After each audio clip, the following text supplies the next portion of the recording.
Trailerpark Ceiling Solutions е позната на българския пазар повече от 20 години.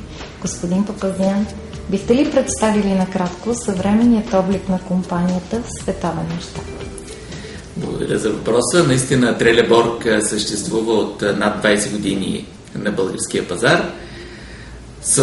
Под различно име е била позната в различните фази на компанията, а самата компания Trailerpark съществува от над 100 години на пазара. В съвременния си облик това е една компания, която се състои от няколко поделения, най-силното от което е Trailerpark Ceiling Solutions, не случайно и нашето юридическо лице в България се казва Trailerpark Ceiling Solutions, но представляваме различни типове бизнес и различните бизнеси на Trailerpark в световен мащаб. В световен мащаб в момента компанията се разполага в над 40 държави, членовете на Trailerpark екипа са над 25 000 в световен мащаб.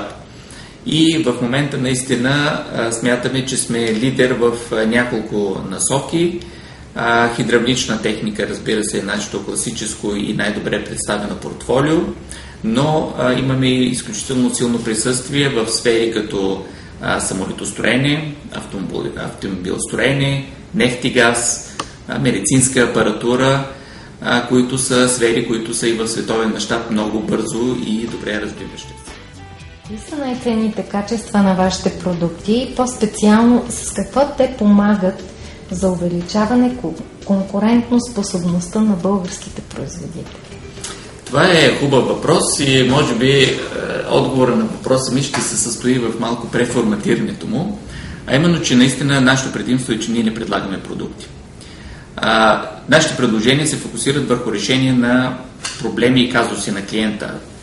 Клиента идва при нас като партньор. Ние сме партньор, който искаме заедно да помогне на крайния клиент при решаването на определена задача. Тоест, ние търсим решения, които ще удовлетворят желанията на крайния клиент. Желанията на крайния клиент може да се представляват продукт, може да представляват услуга. Така че тези решения, които имаме, всъщност се съсредоточават върху два аспекта. Един е технологията и качеството на решението като физическо изпълнение и един е качеството на услугата и на бизнес процеса, който прилагаме, за да се доставя това решение. Технологията, наистина искам да подчертая, че желанието, фокуса и смятам и постиженията на Trailerpark подчертават, че Trailerpark е лидер, технологичен лидер в сферите, в които участва. Така че по отношение на качество ние смятаме, че нашите партньори се възползват от една много добра работа на решенията, технологична работа и една много голяма дълготрайност на решенията, когато те оперират в специфичните тежки условия, които обикновено нашите решения са изложени. Но от друга страна искам да споделя и, че бизнес процеса е много важен. Бизнес процеса, който предлагаме на нашите партньори, бизнес процеса, чрез който доставяме нашите решения, той може да се състои в логистиката, по която осъществяваме доставката, времето, за което изпълняваме това решение, начина, по който реагираме, бързината на даването на решение, бързината на даването на няколко технически алтернативи, начина, по който осъществяваме процеса на документооборот. Всичко това са аспекти, които нашите партньори, както и ние самите, оценяваме високо, когато са добре систематизирани и добре подредени, така че всъщност крайният клиент, потребител на услугата или продукта, да почувства тази бързина и качество. В началото на годината открихте модерен офис, включващ логистичен, обучителен и инженерен център. С какво той, заедно с завода на фирмата в Перник, ще допринесе за качественото обслужване на клиентите ви?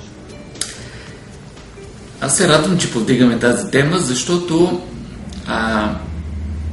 мисля, че едно от основните предимства, когато работим с партньорите, е, че сме близо. Физически със сигурност, надяваме се и като решение, и като предложение сме близо до очакванията. Но това, което наистина искахме да подобрим, е да повишим качеството на физическото ни присъствие. Преместихме се в нова, както казахме, от 20 години присъстваме, така че това е едно преместване и разширяване на нашите физически офис и логистични помещения. Те наистина са разположени стратегически, не случайни избора, близост до летището, близост до всички логистични компании, които обслужват нашите клиенти. От българският офис обслужваме няколко държави, така че е изключително важно тези продукти и решения бързо да достигат до клиента. Също така разположението на производственото ни предприятие в Перник е отново изключително високо предимство, тъй като специалистите, екипът на Трелеборг в Перник е отново близо, отново екип, който реагира изключително бързо, когато има технически въпроси, и екип, който не на последно място е българоговорящ. Така че се радваме, че можем да сме близо културно и технически до нашите клиенти. За читателите ще бъде интересно да научат и за някои успешни модели на работа, изградени между Trelleborg Sealing Solutions и предприятия от българската индустрия. Мисля, че имаме късмета като Trelleborg да работим с наистина голямо количество много висококачествени партньори. В България със сигурност, в държави в региона, и това е наистина нещо, което ценим. Тези съвместни проекти, тази съвместна работа е ключа към успеха, мисля, че на взаимния успех на компания. Интересни модели наистина се осъществяват, когато започнем един проект в самото начало.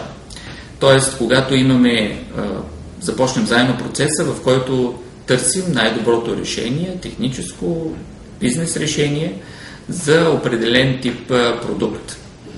Имаме, например, клиенти, партньори, които много рано започваме един процес на обмислене на варианти за решение.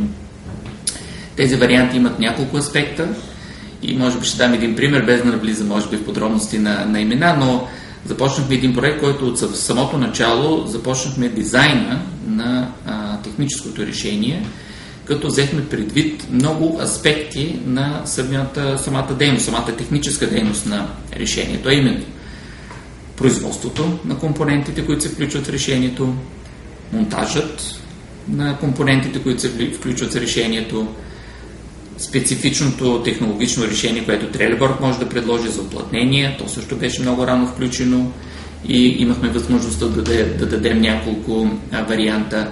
В крайна сметка се получи едно решение, което беше оптимално и най-ефективно по отношение на качество и цена по всички аспекти. Нито един продукт в това решение не беше изключително и само оптимизиран по качество или по цена, но целият комплект се получи една изключително полезна комбинация, която беше лесна за монтаж, лесна за производство и съответно имаше много високо качество на продукта. Става въпрос за продукт, който много често се среща в автомобилите, турбини за така нареченото пълнене на двигатели, и този продукт всъщност беше един компонент, който управлява самия турбо продукт и определя до голяма степен качеството на двигателя. В заключение, бихте ли споделили какви според вас са предпоставките за успешен индустриално-производствен експортно ориентиран бизнес от България и региона към Европа? Това е много, според мен, интересен въпрос и мисля, че България, аз съм изключително оптимистично настроен за потенциала на България и развитието на експортно ориентиран индустриален и производствен бизнес.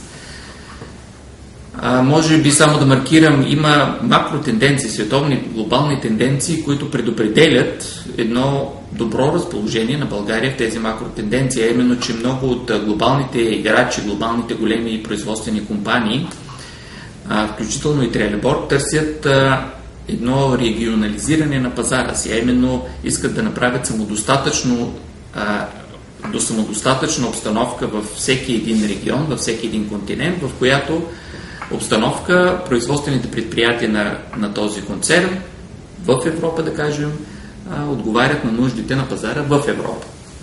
И когато говорим за производство в Европа, България определено има своите предимства. Компаниите, които търсят производствени позиции в Европа, наистина гледат към България. Това е потенциал, който трябва да реализираме, трябва да използваме, той не е даденост. И мисля, че има няколко прости, с риск така тривиално да звучи, но има няколко прости принципа, които мисля, че всички ще получат, за да се възползват от тях, а именно предвидимост, прозрачност и планируемост. Предвидимостта значи, че всяка една доставка, която едно българско индустриално предприятие осъществява, е част от една много дълга верига на доставки, една глобална верига на доставки. И тази предвидимост, кога ще се осъществи доставката и в какъв вид, в какво качество, е изключително важно, тъй като тогава дори не става въпрос за цената на самия продукт, а за целия процес, който тази доставка определя. Прозрачността е факта какво се включва в стойността на решението, което се предлага от предприятието в България.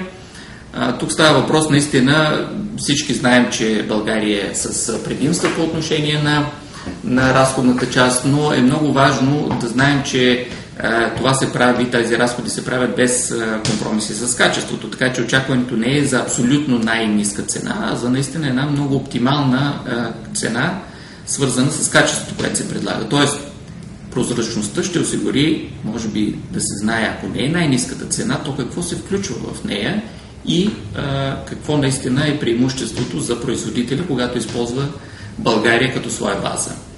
И планируемостта отново е свързана с доставките, с навременността на доставките, с възможността един глобален концерн да може да планира цялостната линия на доставки на един голям комплексен продукт, в който най-вероятно едно българско предприятие ще е част от него.